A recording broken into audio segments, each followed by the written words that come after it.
마태복음 1장 18절에서 25절 제가 봉독하겠습니다. 예수 그리스도의 나심은 이러하니라.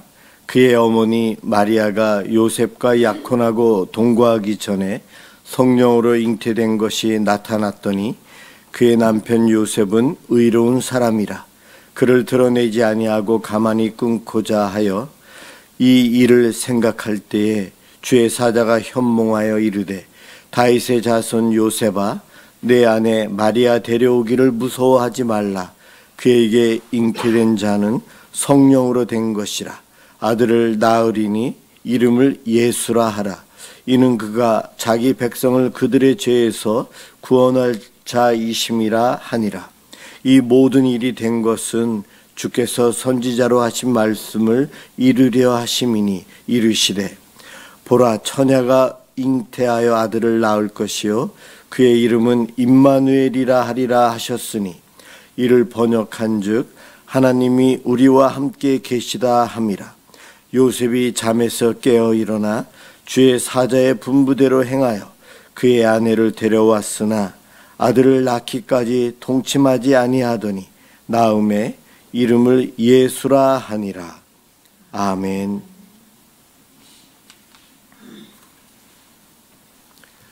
약속을 이루는 사람이라는 제목으로 함께 은혜를 받고자 합니다.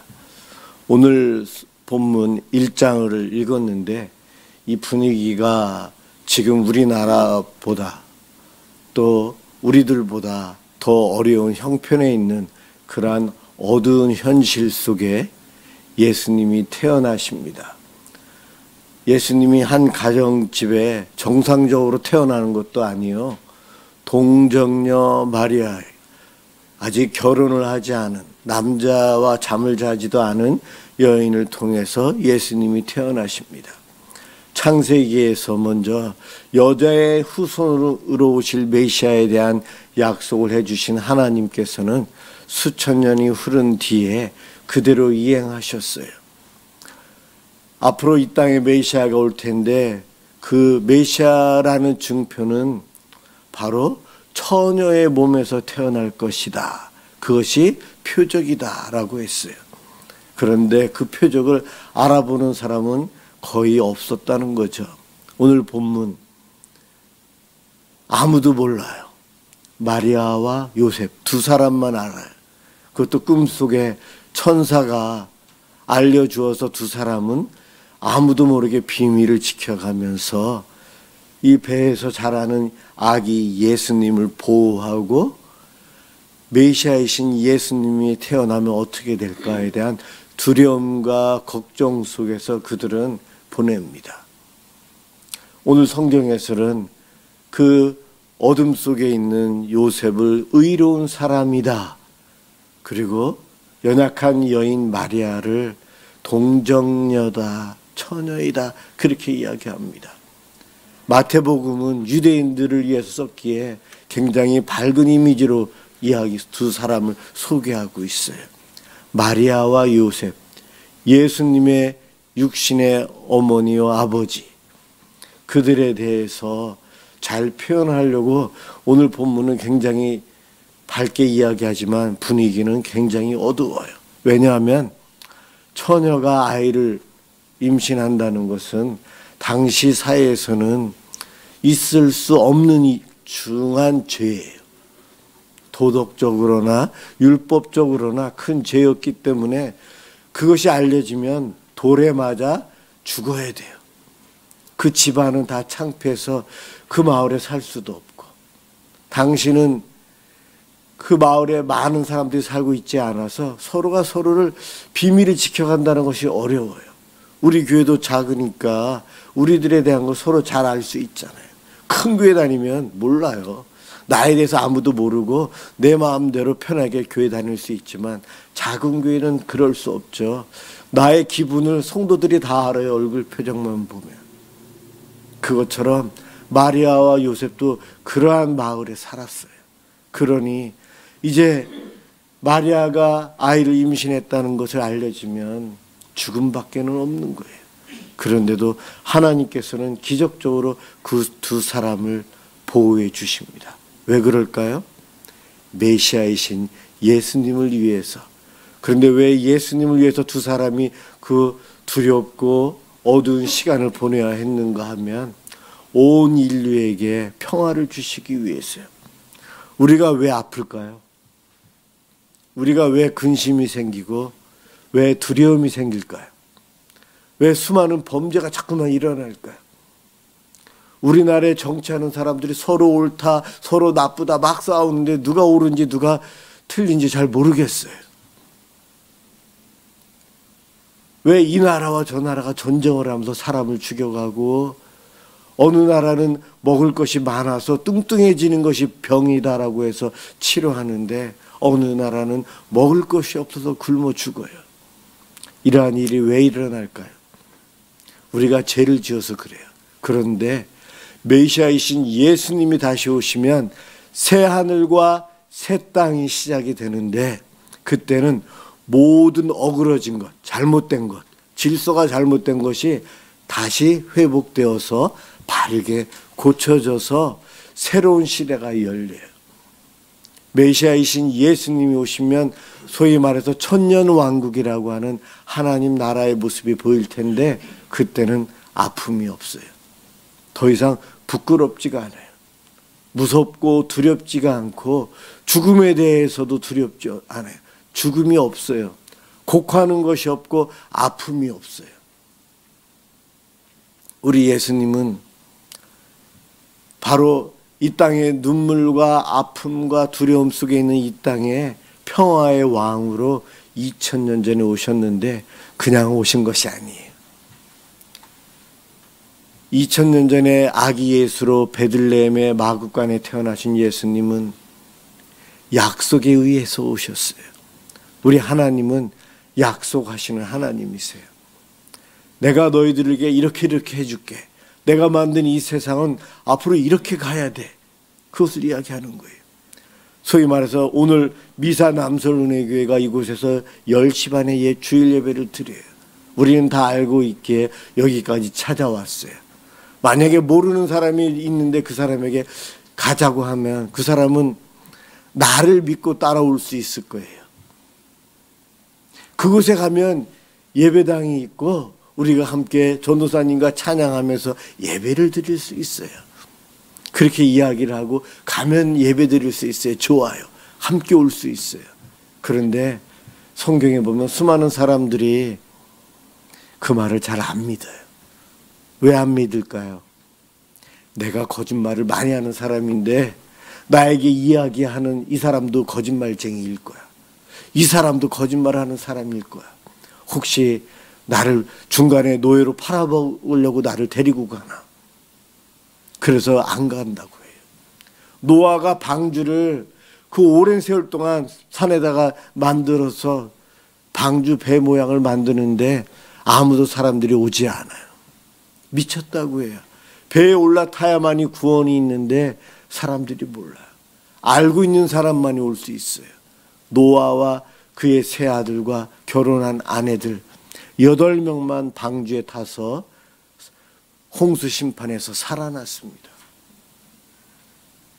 앞으로 이 땅에 근심과 걱정과 아픔과 눈물이 있는 이 세상에 메시아가 오시면 새하늘과 새 땅이 있어서 우리에게는 기쁨의 날이 기다리고 있습니다. 이 말을 믿는 사람들은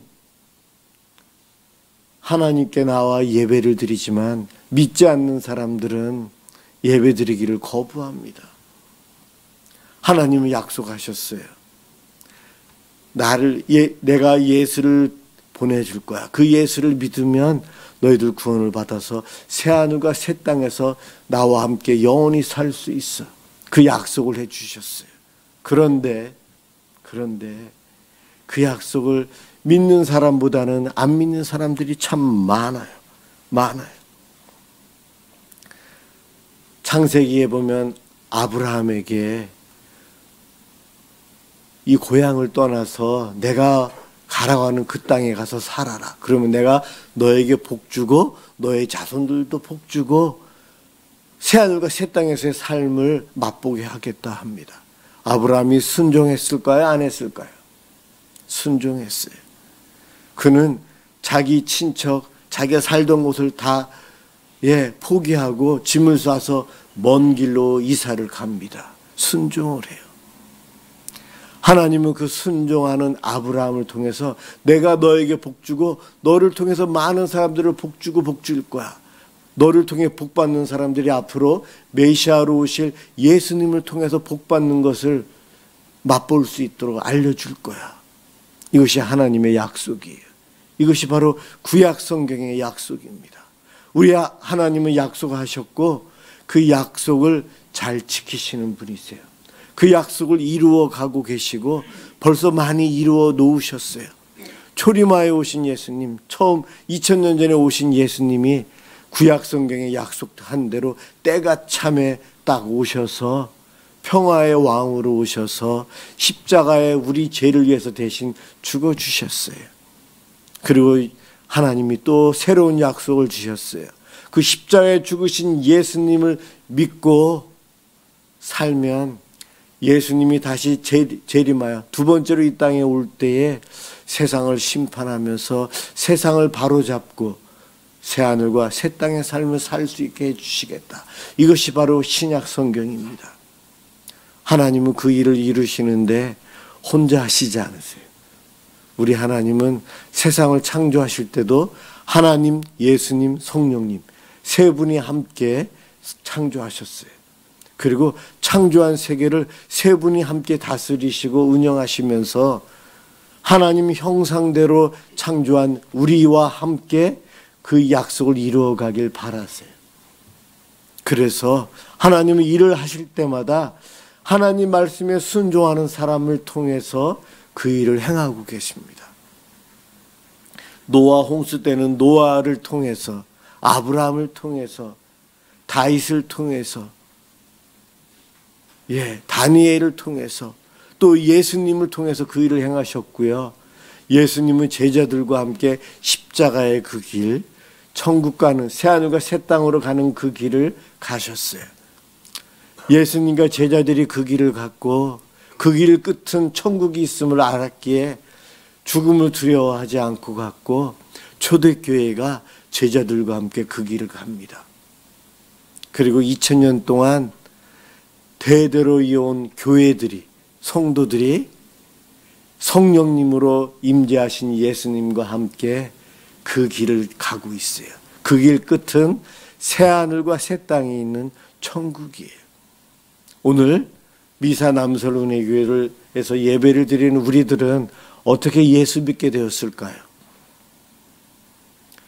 한 120, 30년 전에 이 땅에 언더우드라고 하는 20대 초반의 젊은 목사님이 우리나라에 선교사로 오는데, 그분은, 언더우드 목사님은 인도로 가려고 준비했어요. 선교를. 그런데 어느 날 기도 중에 당시에는 조선이었어요. 조선에 갈 자는 누구인가 하는 하나님의 음성을 듣고 그 언더우드 목사님이 20살 조금 넘었는데 한국을 가겠다고 지망합니다. 그런데 그때 한국은 이렇게 막혀있는 나라였어요. 북한처럼. 한국에 들어올 수 있는 외국인은 의사와 교사만 들어올 수 있었어요. 그런데 목사인 언더우드는 못 들어가기에 미국의 장로교 선교 단체에서 아직은 때가 아닙니다. 안 돼요. 3번이나 거절을 했어요. 계속 가겠다고 하자 끝내 글을 보냈는데, 언더우드 목사님이 왔을 때 우리나라는 어떠한 상황이었는가? 아주 어두운 세상이었어요. 예수님이 어두운 세상에 빛으로 오신 것처럼 그 목사님이 오셔서 복음을 전하고 그 목사님과 함께 많은 이들이 와서 함께 복음을 전한 결과가 지금 우리가 예수를 믿고 있어요. 우리는 지금 어딘가를 향해 가고 있어요. 저는 오늘 운전하고 왔어요. 우리 교회가 어딘지 알기에 마음 놓고 운전하고 왔어요. 앞으로 저는 저 천국이 어디 있는지 장소는 모르겠지만 하나님만, 예수님만 믿으면 갈 수 있다는 것을 확신하기 때문에 다른 길로 안 빠지고 그 길로 갈 거예요. 그 길로 갈 텐데 누구하고 가는가? 우리 가족들과 함께 갈 거예요. 그리고 우리 성도들과 함께 갈 거예요. 우리 하나님은 혼자 오라고 하지 않으셨어요. 노아의 가족들을 같이 부르셨어요. 여리고성의 기생 라합, 그 집안에 있는 모든 가족들을 다 구원했어요. 예수님이 이 땅에 오셔서 12 제자들을 훈련시키시면서 교회를 세우라고 하셨어요. 그리고 예수님께서 내가 교회의 머리다. 너희들은 교회의 각 팔과 다리 이와 같은 각 지체이다. 교회를 이루어서 방주처럼 천국을 향해서 함께 가자 하셨어요. 그래서 우리는 교회 공동체를 통해 그곳을 갑니다. 오늘이 이제 22일이죠. 25일이면 크리스마스. 예수님이 오신 날을 기념해서 저희가 성탄절을 보냅니다. 아기 예수로 오신 예수님으로 인해서 우리가 구원을 받았는데 그 예수님이 이제는 아기로 오시지 않고 이 땅에 심판주로 오신다고 하셨어요. 그분이 오실 때에 우리 모두는 천국 갈 수 있는 그때가 되는 거예요. 그때가 될 때까지 우리가 어떻게 해야 되는가?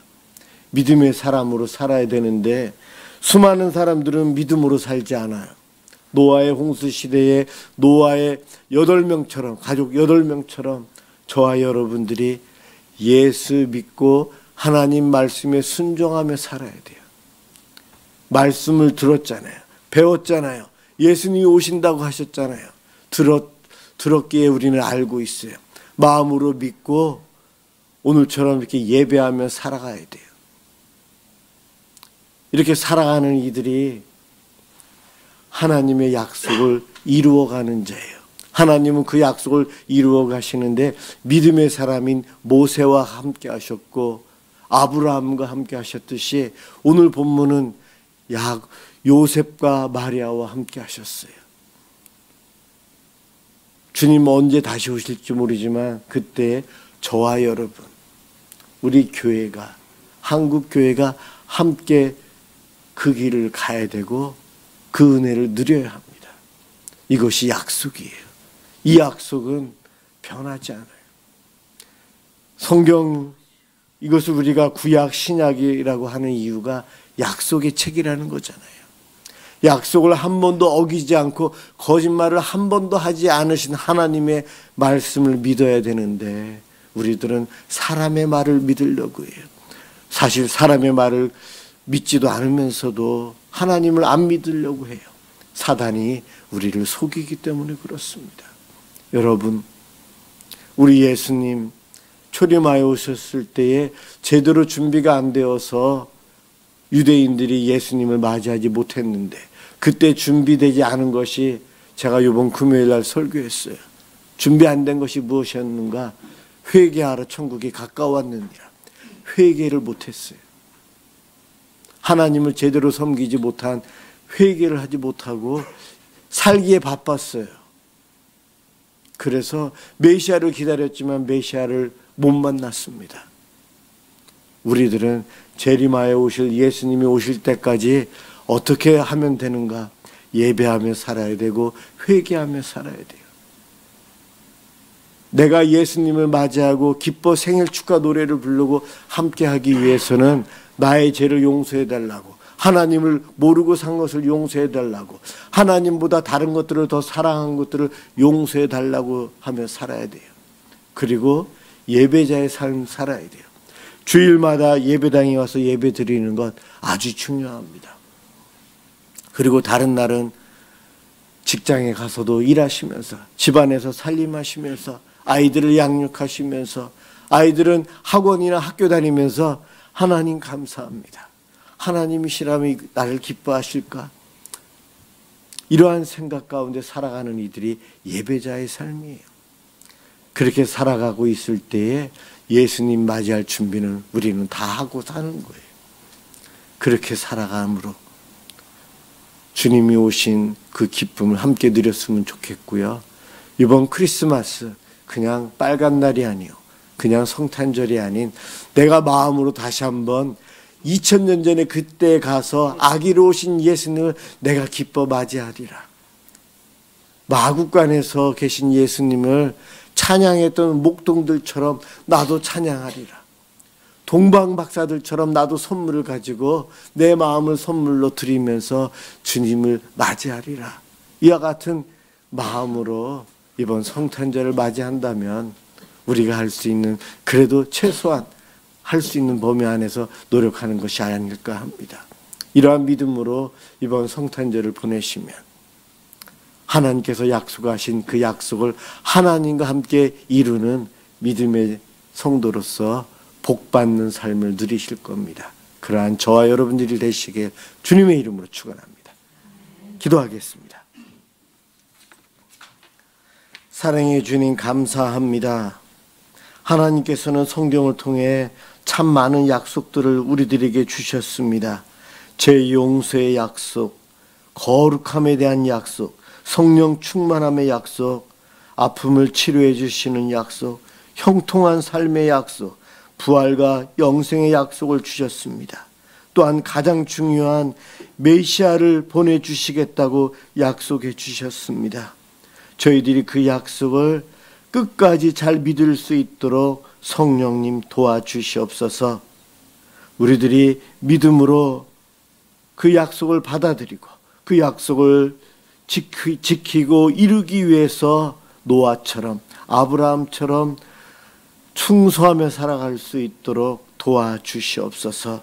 특별히 평화의 왕으로 오신 예수님, 우리나라에 저 전쟁터에 이 땅에 눈물 흘리며 아파하는 수많은 사람들 마음속에, 우리 사랑하는 성도들 각 가정 속에 임하여 주시옵소서. 예수 그리스도의 이름으로 간절히 기도드립니다. 아멘.